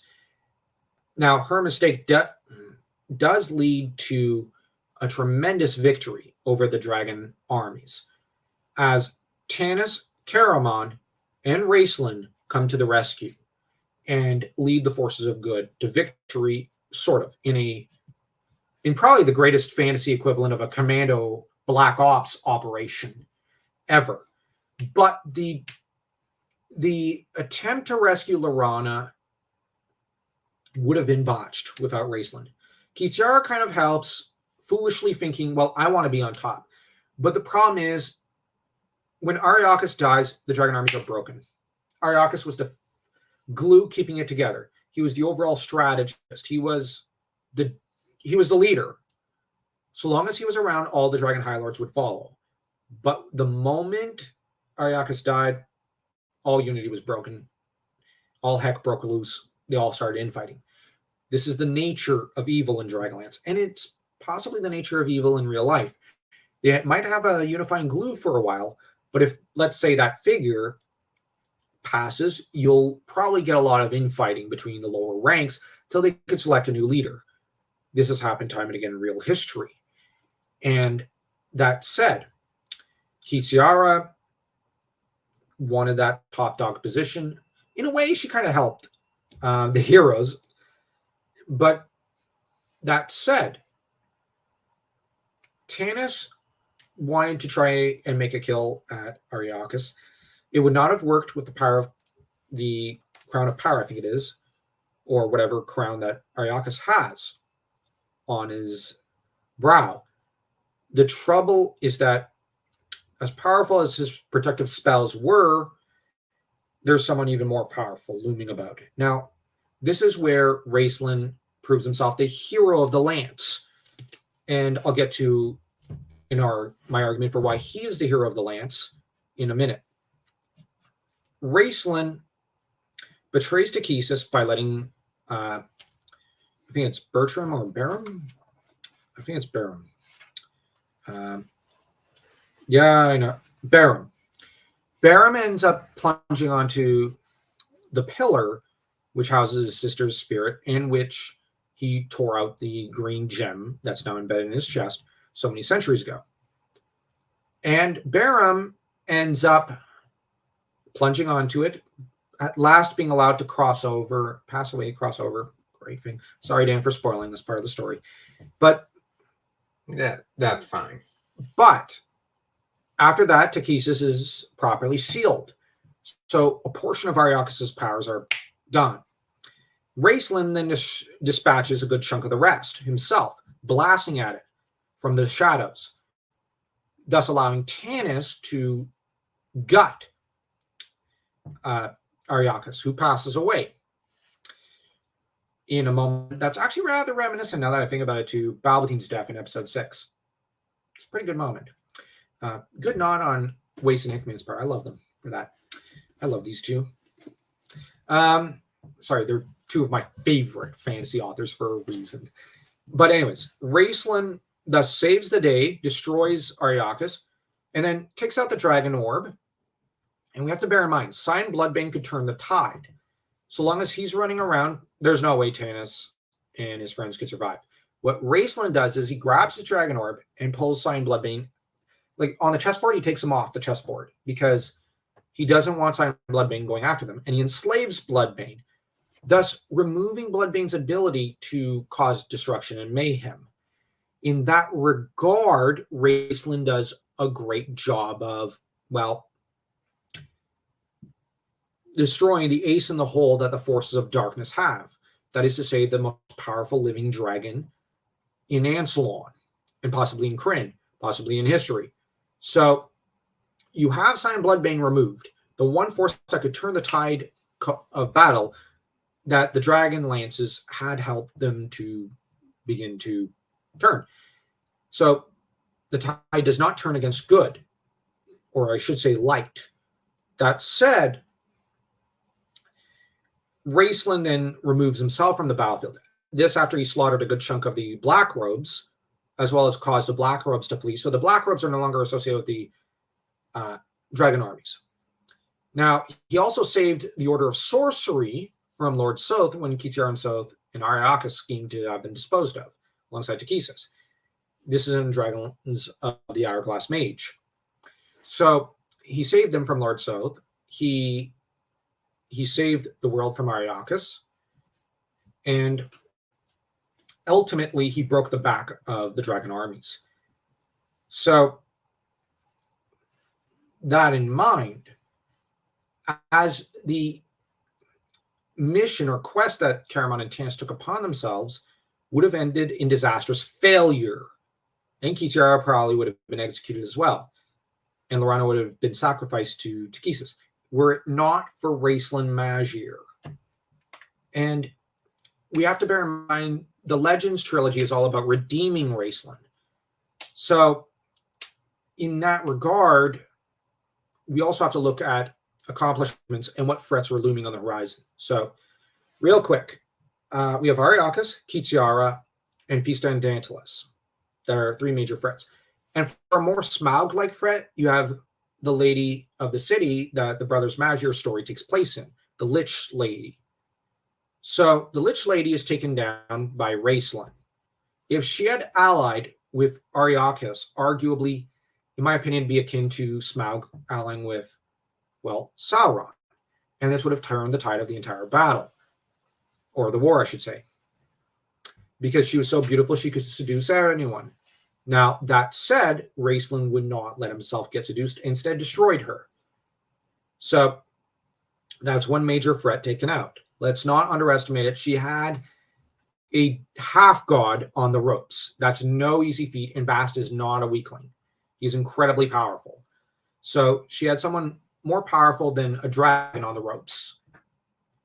At least, in my opinion, he seemed like he was stronger than a dragon. So, in that regard, Raceland took care of that. Oh, and there's also Cyan Bloodbane. So, of these various threats, now, oh, and I just remembered, we didn't cover Verminard. He was a Dragon High Lord, but he got taken down because he tripped over his own feet and his helmet. And he ended up losing to Sturm, Tanis, and Goldmoon. But anyways, we discussed Verminard enough into the ground. this past month. But anyways, Yeah. that said, Yes. that would have been a horrifying team up. Yes, it would have been. And that's why I don't think Laurana is the hero of the Lance. Now, I will argue that the Raceland trilogy, if you include Brothers Mazur as part of the story, the backstory of the Mazur twins, arguably Raceland and Caramon are the heroes of the Lance. Or not the whole team, but like they're individually the hero of the Lance in a way. In a way. But Raceland takes that Lich Queen down, or Lich Lady, I should say. She's not a queen. But you have her taken off the chessboard. Now, in the War of the Lance, in Autumn Twilight, Verminard's taken out, arguably because of Goldmoon. So that's a point for Goldmoon, not Raceland. But Raceland led the team intellectually to that point, alongside Tanis to an extent. But I will chalk that point up as Tanis, not Raceland at all. So Tanis and Goldmoon both have a point for being hero of the Lance. Now, in Dragons of Dwarven Depths, that's another point for Tanis, I would argue, because he leads the team through that story. All right. So we've got 2 points for Tanis, 1 point for Goldmoon, 1 point for Raceland because of the story of the brothers Mazur. Now, we have Feastan Dantalus, Sion Bloodbane, Kiet, and Ariakas as major threats, as the main forces of evil. I'm not counting Takesis. She's basically Morgoth here. To everyone else is Sauron. Now, that said, we then get to, after that, Dragons of Winter Night. Now, Theothos is slain by Laurana. We'll say that's 1 point for Laurana. Mm-hmm. And we then have, that said, we then have, and there's also the Mad Baron's army victories in Brothers in Arms. That's a point for Raceland because he was one of the main advisors and he pulled off the Mad Baron's plans alongside Caramon. But it was much more Raceland's involvement. I give that point to the Mad Baron and Raceland. So Raceland's actually got 2 points here. I just remembered. I'm not being arbitrary there. I just remember that's a major point. And that set back the Dragon High Lord armies for a while. Not for long, mind you, but any setback is important to victory. Now, for getting the Dragon Orb to Salamia and the Whitestone Council, we have to bear in mind Sturm and Laurana are both leading. So, okay. But the Dragon Orb gets destroyed. So, that's Tass is doing. But Tass had good reasons for doing that. Then, the appointment of Sturm and Laurana in command, Lord Gunther. That being said, Derek was forced on the army. Derek Crown Guard still had a lot of political power. Now, one of the comments was that he was a spent force. No, he wasn't. Politically, he still had more sway than Lord Gunther. Actually, Kitiara taking down Derek was a massive loss for the Dragon armies because him weaving chaos through the ranks of the forces of light helped the forces of darkness. That being said, Sturm's death is a major blow because Sturm was the most brilliant general the Slamniks had. And I'm even going to rank him above Laurana because Sturm is awesome. He's my favorite character. But the usage of the Dragon Orb is a point for Tass, contrary to what one of them said, because Tass is the one who really wields it. That being said, Sturm passes. Kitiara ends up saying, "Hey, hon, want to go hang out sometime?" I don't know. Like, you know what I mean. She tries to bromance in a way Laurana, and I can't believe someone would want to bromance their lover's ex or something, or current lover. Just that befuddles my mind. I can't even fathom it. Stuck-up child with power, but effective at what he was doing when you look at politics. Yeah. His goal was to undermine Lord Gunther, and this he was doing very successfully, although the timing was wrong. That being said, all right, Laurana leads the armies. She does do a good job of taking I think Vingard Keep, she almost makes it to Kalaman. So that's a point for Laurana. She's what, 2 points? Mhm. Good for her. Now, okay. Now we've covered the prequel. We've covered the stuff up to this point. Now, removing the threat of the undead from destroying the Order of Sorcery. Raceland and Raceland. So that's 2 points for Raceland. Turning the forces of darkness against themselves. Raceland. Taking down Takesis for the moment and Ariakas. Raceland and Raceland. Saving the party and reviving Tika. And Tass, Raceland. He's at how many points? Let's also look at how many villains they take down, because that would seem to be a major point of contention between these two guys. So Laurana took out Theothus. No one else. Raceland takes, now he enslaves Cyan Bloodbane. That's as good as defeating or conquering or slaying. He slew the Lich Lady, so that's 2 down. He destroyed Ariakas. That's 3 down. Then he goes to the past and destroys Feast on Dantalus and absorbs his power and knowledge into himself. That's 4 down. Now, Takesis, the seal could be broken, though. This has been proven. Raceland toughens it up before he passes. And it is Raceland's redemption which is seen as, well, along with Kitiara's death, as ending the war. Now, Raceland had manipulated Kitiara into betraying him because he needed Chrysania to be sent to the past, to the time of the King Priest, so that he could probably groom Chrysania into the sort of individual he needs in order to fight in the abyss against Takesis. So in that regard, it's not a betrayal if you push someone against you and you set them up to do it.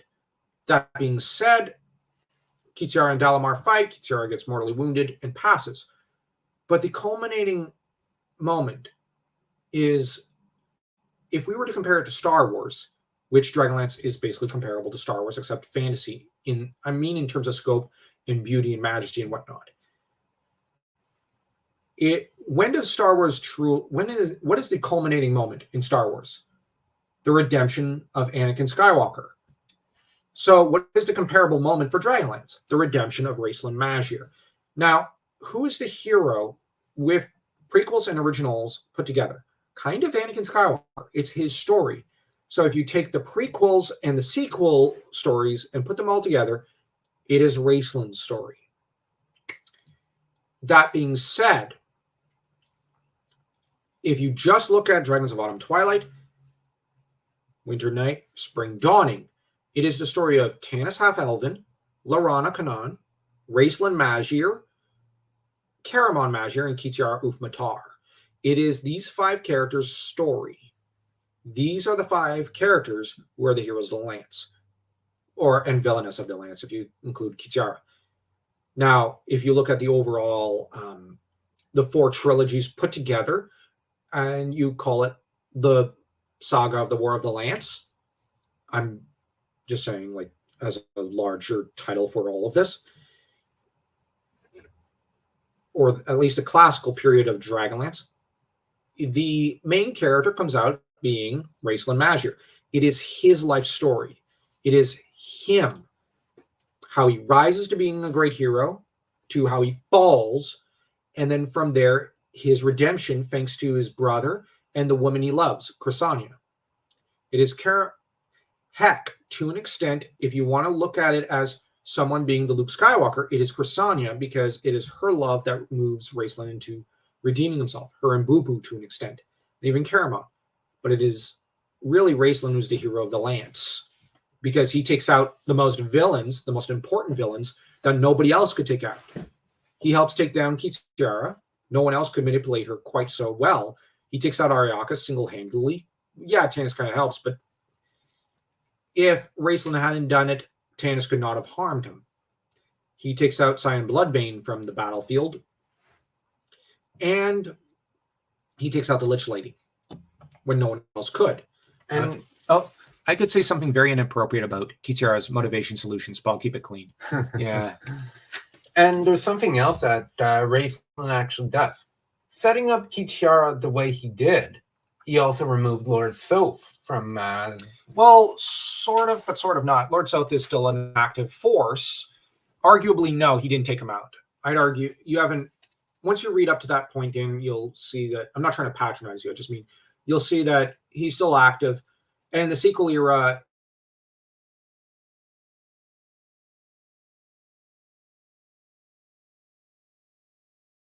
he's taken off. He's taken out because the gods of evil just grow tired of him. He just proves pretty uncooperative at that point. He's still active. Same with Scion Bloodbane to an extent, but Raistlin took out Scion Bloodbane for a while. Oh, bro fight. Let's go. No, not really. No. Dan hasn't read Spring Dawning. Nor has he read the Legends, but he's read Autumn, Twilight, and Winter Night to their very end. But we're currently rereading these books for our podcast in order to, well, it's an excuse. Like the excuse with doing a Prydain podcast on Storyfire is simply an excuse to get me to read the Prydain series, while doing a Dragonlance read podcast, book club podcast here is an excuse to get Dan to finish the Chronicles. Because for years he's been very busy with work and studies, so we got to get him to read that.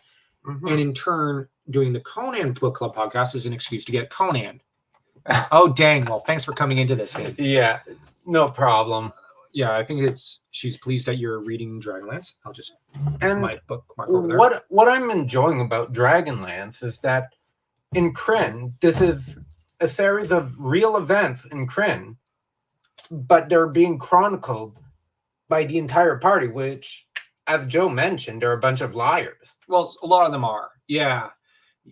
Like, it's not till I found out what Wace's favorite book was, in that, to an extent, as well as not until I had read Russian literature and Victorian literature like Jane Austen, Charles Dickens myself, and I learned about this narrator being a backstabbing liar that you can't trust, that I realized, oh, and then, you read the Raistlin trilogy, and then you read the Legends trilogy, and you go, and you find some of the comments about Raistlin, you go, that's not true. That's contradicted in these books. But if you look at it as an overall series, now they hadn't yet written those books yet, but if you look at it as an overall series, you kind of go, so the companions don't always tell the truth about Raistlin. Why is that? Well, they have a vested interest not to tell the truth about him because he's a mage. So they hear what they want to hear and whatnot. And so the perception of the narrator is not always reliable. We're seeing it from the point of view of, let's say, Tanis or Laurana or Sturm at times. And rarely in Autumn Twilight do we get it from Raistlin's point of view. It's not until, I believe, either Winter Night or I think later in Winter Night or early Spring Dawning, we kind of get a bit of Raistlin's point of view. And Dragons of Hourglass Mage, though, comes from Raistlin's point of view. And Raistlin is a biased narrator in his own favor at times. I say at times because sometimes he's insecure and he doesn't think highly of himself. But the thing is, each of the characters kind of bends the truth a little. That being said, where I think that I completely trust the narrator is in The Legend of Huma, as this is Asuna setting the record straight for people and deciding that here's what really happened. And all the different versions people have of Huma is not accurate. The Legend of Huma is the main canon for Legend of Huma, the story, which is my favorite Dragonlance novel of all times. I love that novel. I love Huma. I love Magus. I love Kaz. I love Heart. But the thing is, this Raistlin saga, or this War of the Lance saga, is one in which the characters often lie, but they also often tell the truth. And so you get a very complex picture painted of each character. And you can never quite know the full truth in a way. But for example, Gilthanas would happily see Tanis dead and would run him through with a sword. actually, we find out that's not true, and that Gilthanas, when he reports Tanis's betrayal, like that Kitiara speaks of, to Laurana, Gilthanas is upset, in part due to Silvara, but also he's genuinely upset on behalf of Laurana, but also he feels hurt and angry towards Tanis. He takes the enemy at her word. It's foolish of Gilthanas. But can you really take chances in a war like this to an extent? That being said, Tanis, for his own part, goes his own way at one point in regards to Kitiara. And he decides that he doesn't need to look behind him and cover his own tracks when going back to the companions, whom he had briefly forgotten about for a few days of passion with Kitiara, which is a bit of a betrayal because he technically slept with the enemy when he shouldn't have. So right there, previously, we would not think that Tanis had that in him, because we've been seeing the story from Tanis's perspective. So we naturally think Tanis would never do that. Oh, wait, it turns out he would. So there are details we're not being told about Tanis. So that's where what Wace and Hickman are doing are referring to Wace's love for Charles Dickens in a way, where the narrator is often biased in his own favor. And Dickens was a brilliant author. This narrator can't be trusted thing. I particularly like Conrad's way of doing things. I really love Joseph Conrad, especially Lord Jim. But he does this narrator thing as well. And so, actually, Conrad in Lord Jim has a narrator who has a personality similar to Austinus, and a male character, Jim, Lord Jim, who's very similar to Laurana in personality. Everyone talks about how reasonable and rational he is, and then he just makes these really irrational decisions where you're left going, where the heck did that come from? But then you realize that everybody is biased in favor of Jim. And they say things like, he mastered his fate, when all he's doing is jumping off a burning ship. Like, he doesn't do something impressive there. He's not doing something as impressive as what they say, but they build him up because they think he's greater than what they themselves are. So, yeah, Wace and Hickman do amazing work with the narration. And it's why I look forward to more frame narratives and stories. Yeah, I used to hate frame narratives, but my English professor really got me into them. And then discovering it in Tolkien got me to fall in love with it. Really interesting to hear these inspiration/parallels. Yes, and the thing is, Wace and Hickman are very well read. Now, reading her annotations and through the email interview, I was able to find out how, to an extent, how well read she was. Her favorite Dickens book is Bleak House. Mine is Christmas Carol. But I really appreciate the fact that she likes Bleak House, because that story is really good. Read it. Anyways, I think that's all we've got for now. I really want to go take off outside for a few minutes. For me, to an extent, Tanis also falls to that. Everyone just finds him so strong / inspirational at the core. But then, why? Well, Tanis typically always pulls through in the end. Throughout Soulforge, Dragons of Autumn, Twilight, and Winter Night, he pulls through. He does succeed. Still need to read Bleak House. Oh, it's quite good. I think I only read like 3/4 through, and then I stopped. I will confess, because it was for school and I had to read so many other tomes. But that got me into Charles Dickens, and I read a few of his other works. Like I said, Bleak House, I did read most of it, not all of it, but I really enjoy the Christmas Carol. That's my favorite of the Dickens book. Stay warm, we will. Okay, see, I haven't gotten to Soulforge. Oh, it's good. It is perfect. Probably in my top 5 favorite Dragonlance books. Soulforge is just, oh my gosh, it's such a great read.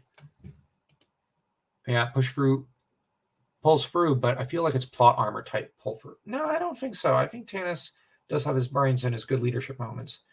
He gets lucky sometimes, but luck is important for leaders as well. Thank you for dedicating time to this topic. Oh, anytime. I at least own it. And that is an important thing to consider when reading. Frame narrative. Who's the narrator? How do they benefit? Yeah, that said, The legend of Huma, for example, is not told by Huma. It's told by Ostanus himself. Whereas this story, the Chronicles, is told from Tanis, Laurana, and Cameron's point of views. Okay, fair. I will rethink this. I trust you too. Thank you. But yeah, Tanis, though, he does have moments where he fails and where he's very clearly biased in his favor, like with Raceland. And at times even Caramon, because he thinks Caramon's kind of dumb when Caramon's not dumb. He's actually really smart. He just thinks more slowly and methodically.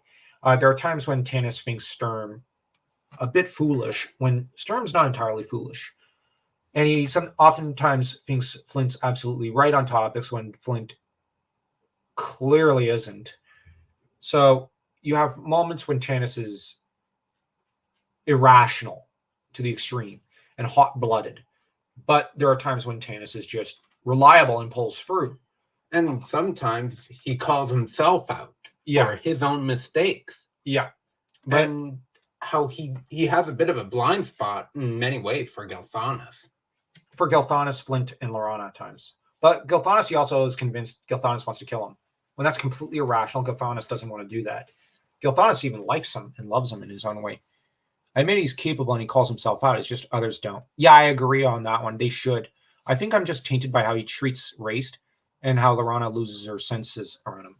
Yeah, that's a fair reason for why you're annoyed with him to an extent. I admit I was for a long time, and sometimes I still get like that. With Raceland, it's this read-through that actually had me going, okay, there's no reason for the abuse. On the other hand, when it comes to Laurana, I see that as that's Laurana choosing to lose her senses. That's not Tanis exactly. But, yeah, we'll have to do a separate live stream completely dedicated to Tanis at some point after we read through the entirety of the Chronicles. I would love to do that. Anyways. Yeah, I admit my best. That's fair. We all have it. Yeah. Now have a great night. Stretch the muscles and don't get lost in the snow. It's actually possible. Anyways, take care. Don't forget to like, share, subscribe to the channel because we desperately need to get subs. Let's get up to 1,000 subs because we're almost there. And don't forget to go to check us out on Storyfire as well. We keep similar content, but also other content we don't post up here. Take care, everyone. Have a great night.